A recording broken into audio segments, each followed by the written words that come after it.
ನಮಸ್ಕಾರ ಎಲ್ಲರಿಗೂ ತಿಂಡಿ ತಾರೆಗೆ ಸ್ವಾಗತ. ಸೊ ಇವತ್ತು ನಾವು ಸಾಬುದಾನ ಖೀರ್ ಹೆಂಗ್ ಮಾಡೋದು ಅಂತ ನೋಡೋಣ ಬನ್ನಿ. ಓಕೆ, ಸೊ ಇವಾಗ ಸಬ್ಬಕ್ಕಿ ಪಾಯಸ ಮಾಡೋದು ಹೆಂಗೆ ಅಂತ ನೋಡೋಣ. ಸೊ ಇದು ಬಂದು ಸಾಗೋ ಸಬ್ಬಕ್ಕಿ ಅಂತ ಅಂದ್ಬಿಟ್ಟು, ಇದು ದಪ್ಪ ಸಬ್ಬಕ್ಕಿ ನೋಡಿ ಈ ಥರ ಬರುತ್ತೆ. ಬಿಗ್ ಸೈಜ್ ಅಂತ ಕೇಳಿದ್ರೆ ನಿಮಗೆ ಸಿಗುತ್ತೆ ಇದು ಅಂಗಡಿಗಳಲ್ಲಿ. ಸೊ ಇದನ್ನು ಇವಾಗ ಫ್ರೈ ಮಾಡ್ಕೊಳ್ಳೋಣ ಚೆನ್ನಾಗಿ.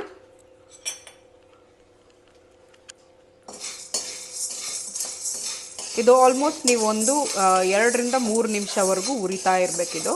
ಇದು ಉರಿದಾಗ ದಪ್ಪ ದಪ್ಪ ಕಾಳಾಗಿ ಬರುತ್ತೆ. ಓಕೆ, ಸೊ ಇವಾಗ ನಾವು ಒಂದು 2 ನಿಮಿಷದಿಂದ ಉರಿತಾ ಇದ್ದೀವಿ. ಸೊ ಇವಾಗ ನೀವು ನೋಡ್ಬೋದು ನಾವು ಹಾಕಿದಾಗ ಹೆಂಗಿತ್ತು, ಇವಾಗ ಈ ಥರ ಅರಳು ಥರ ಉಬ್ಕೊಳ್ಳುತ್ತೆ ಎಲ್ಲನೂ.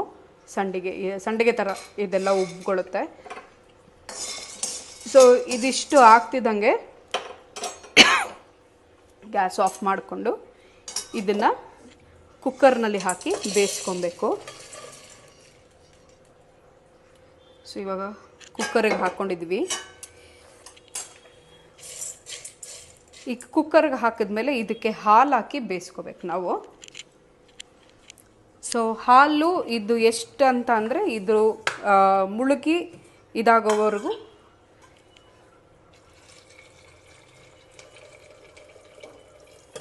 ಒಂದು ಅರ್ಧ ಮುಕ್ಕಾಲು ಲೀಟ್ರಷ್ಟು ಇದನ್ನು ಹಾಕಿದ್ದೀನಿ ಹಾಲು. ಸೊ ಇದಕ್ಕೆ ಇವಾಗ ನೀವು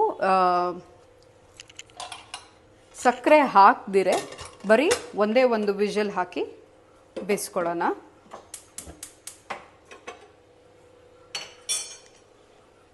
ಒಂದು ವಿಷಲ್ ಬರೋವರೆಗೂ ವೆಯ್ಟ್ ಮಾಡೋಣ ಇದನ್ನು.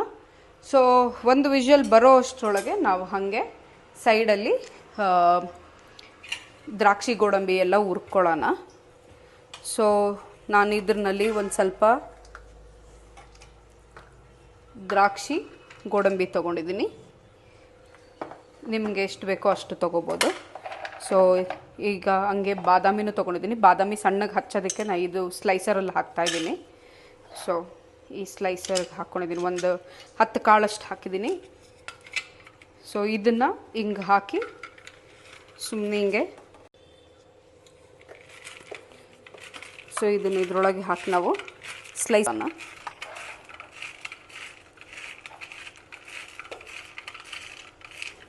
ಸೊ ಇದು ಫುಲ್ಲು ಕ್ಲೀನಾಗಿ ಸಣ್ಣಗೆ ಇದಾಗೋಗ್ಬಿಡುತ್ತೆ. ನಿಮಗೆ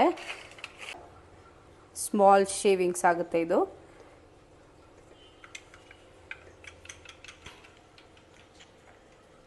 ನಾವು ಇದಕ್ಕೆ ಒಂದು 2 ಸ್ಪೂನಷ್ಟು ತುಪ್ಪ ಹಾಕ್ಕೊಂಡಿದ್ದೀನಿ. ಈ ತುಪ್ಪಕ್ಕೆ ಡ್ರೈ ನಟ್ಸ್ ಎಲ್ಲ ಹಾಕಿ ಹುರ್ಕೊಳ್ಳೋಣ. ಡ್ರೈ ನಟ್ಸ್ ಎಲ್ಲನೂ ಫ್ರೈ ಆಗಿದೆ. ಜಾಸ್ತಿ ರೋಸ್ಟ್ ಮಾಡ್ಕೊಳಕ್ಕೆ ಹೋಗಬಾರ್ದು, ಸ್ವಲ್ಪ ಬ್ರೌನ್ ಬಂದರೆ ಸಾಕು.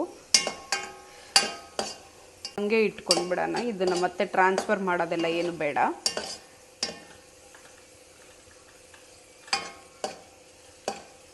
ಸೊ ನಾನು ನಮ್ಮ ಕಪ್ ಇದು ಸ್ಮಾಲ್ ಮೀಡಿಯಮ್ ಕಪ್ ಇದೆ. ಸೊ ಈ ಕಪ್ನಲ್ಲಿ 1 ಕಪ್ಪಷ್ಟು ಸಾಬುದಾನ ತೊಗೊಂಡಿದ್ದೀನಿ, which is almost like 200 grams ಅಷ್ಟು ತೊಗೊಂಡಿದ್ದೀನಿ ಇದರಲ್ಲಿ. ಸೊ ಅದೇ ಕಪ್ನಲ್ಲಿ 3/4 ಭಾಗದಷ್ಟು ಸಕ್ಕರೆ ತೊಗೊಂಡಿದ್ದೀನಿ. ಸಕ್ಕರೆ ನಿಮ್ಮ ಟೇಸ್ಟಿಗೆ ಪ್ರಕಾರ ಎಷ್ಟು ಬೇಕೋ ಅಷ್ಟು ಹಾಕ್ಕೋಬೋದು. ಸೊ ದ್ರಾಕ್ಷಿ ಗೋಡಂಬಿ ಆಗಿದೆ, ಗ್ಯಾಸ್ ಆಫ್ ಮಾಡ್ಕೊಂಡಿದ್ದೀನಿ. ಸೊ 1 ವಿಸಿಲ್ ಕೂಗಾಗಿದೆ. ಸೊ ಸ್ಟಾಪ್ ಮಾಡ್ಕೊಂಡು ಬಿಡೋಣ, ಇಲ್ಲಾಂದರೆ ಹಾಲು ಇರೋದೆಲ್ಲ ಈಚೆಗಡೆಗೆ ಬಂದುಬಿಡುತ್ತೆ.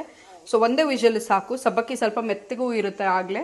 ಸೊ ಹಾಗಾಗಿ ಜಾಸ್ತಿ ಕೂಗಿಸಿದ್ರೆ ಇನ್ನು ಎಲ್ಲ ಫುಲ್ಲು ಹರಡ್ಕೊಂಡು ಬಿಡುತ್ತೆ, ಆಮೇಲೆ ಒಂಥರ ಇದಾಗೋಗ್ಬಿಡುತ್ತೆ. ಸೊ ಅದಕ್ಕೋಸ್ಕರ ಒಂದೇ ವಿಷಲ್ ಸಾಕು, ಸ್ವಲ್ಪ ಬೆಂದರೆ ಸಾಕದು. ಸೊ ಇದಿವಾಗ ಬೆಂದಿದೆ.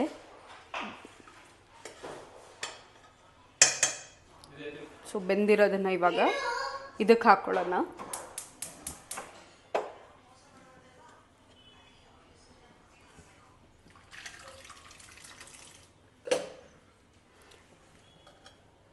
ಸೊ ಇದಕ್ಕೆ ಇವಾಗ ಸಕ್ಕರೆ ಹಾಕ್ತಾ ಇದ್ದೀನಿ. ಇದು ಕುಕ್ಕರಲ್ಲಿ ಹಾಲಿಂದಿದ್ನ ಇದೆ. ಸೊ ಅದಕ್ಕೆ ಮತ್ತೆ ಸ್ವಲ್ಪ ನೀರು ಹಾಕ್ಕೊಂಡು ಒಂದು ಅರ್ಧ ಲೀಟ್ರಷ್ಟು ನೀರು ಹಾಕ್ತಾಯಿದ್ದೀನಿ. ಇದು ಸ್ವಲ್ಪ ಗಟ್ಟಿ ಬರುತ್ತೆ, ಸಬ್ಬಕ್ಕಿ ಆಗಿರೋದ್ರಿಂದ ಸ್ವಲ್ಪ ಗಟ್ಟಿಗಾಗುತ್ತೆ ಇದು. ಸೊ ಹಾಗಾಗಿ ಸ್ವಲ್ಪ ನೀರು ಹಾಕ್ಕೊಳ್ಳಿ. ಇದಕ್ಕೇ 100 ಗ್ರಾಮಷ್ಟು ಕೋವಾ ಹಾಕ್ತಾಯಿದ್ದೀನಿ.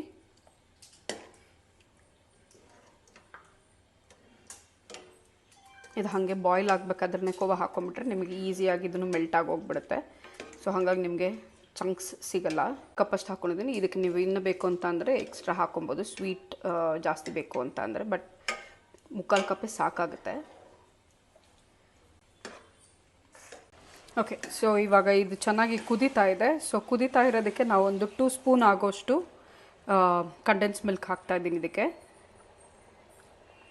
2 ಟೇಬಲ್ ಸ್ಪೂನ್.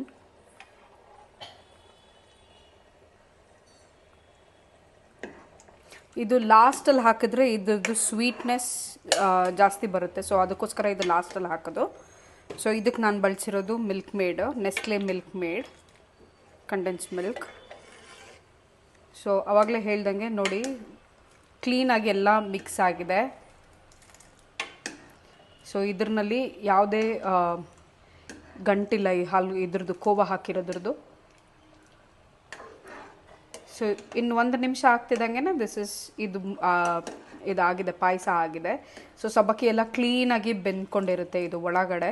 ಅಕಸ್ಮಾತ್ ನಿಮ್ಮ ಕುಕ್ಕರ್ನಲ್ಲಿ 1 ವಿಷಲ್ನಲ್ಲಿ ಕ್ಲೀನಾಗಿ ಬೆಂದಿಲ್ಲ ಅಂತ ಅಂದರೆ ಈ ಒಲೆ ಮೇಲೆ ಇಟ್ಟು ಕುಕ್ ಮಾಡಬೇಕಾದ್ರೆ ಇನ್ನೊಂದು 2-3 ನಿಮಿಷ ನೀವು ಜಾಸ್ತಿ ಕುಕ್ ಮಾಡ್ಕೋಬೋದು. ಅವಾಗ ಸ್ವಲ್ಪ ಗಟ್ಟಿನೂ ಬರುತ್ತೆ, ಟೇಸ್ಟು ಎನ್ಹ್ಯಾನ್ಸ್ ಆಗುತ್ತೆ, ಸಬ್ಬಕ್ಕಿನೂ ಕ್ಲೀನಾಗಿ ಬೆಂದ್ಕೊಳ್ಳುತ್ತೆ. ಓಕೆ, ಸೊ ಪಾಯಸ ಮಾಡಿ ಆಯಿತು. ಟೇಸ್ಟ್ ಹೇಗಿದೆ ನೋಡೋಣ. ಸೊ ನಮ್ಮ ಮನೆಯಲ್ಲಿ ಯಾವಾಗಲೂ ವರ್ಸ್ಟ್ ಕ್ರಿಟಿಕ್ ಕೊಡೋರು ಯಾವಾಗಲೂ ನಮ್ಮ ಮಕ್ಕಳೇ ಆಗಿರ್ತಾರೆ. ಸೊ ಹಾಗಾಗಿ ಇವಾಗ ಟೇಸ್ಟ್ಗೂ ಅಷ್ಟೇ ನನ್ನ ಮಗಳನ್ನ ಕರಿತಾ ಇದ್ದೀನಿ. ಹನ್ಸಿಕಾ